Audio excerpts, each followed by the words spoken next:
UK ready for tech transfer to India to become world beaters.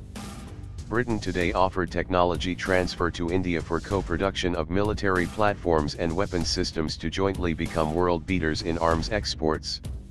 Britain's Defence Secretary Michael Fallon also called for strengthening cooperation between the two countries to effectively deal with terrorism and extremism, calling them a major challenge facing the globe.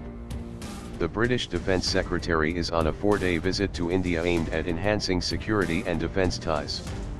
During an interactive session at a leading think tank on UK-India strategic ties, he referred to a spate of recent terror attacks including in London, St. Petersburg, and Egypt, and said both India and the UK will have to work harder to deal with the menace. No country is immune from terrorism. India and the UK need to work hard to combat it, he said, particularly emphasizing on boosting cybersecurity cooperation to protect youths from radicalism and extremism. Fallon refused to respond to a question on death sentence given to Kulbhushan Jadhav by a Pakistani military court.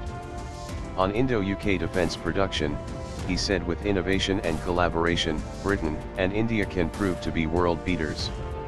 We are looking at government-to-government framework for transfer of technology, he said, on technology transfer to India in defence manufacturing. The British Defence Secretary also gave a rundown of reform measures taken by his country in the defence sector and said a partnership with India will provide an unprecedented opportunity to match the British experience with Indian brainpower. As per statistics collated by UK Trade and Investment, the country is the second biggest arms exporter in the world after the US.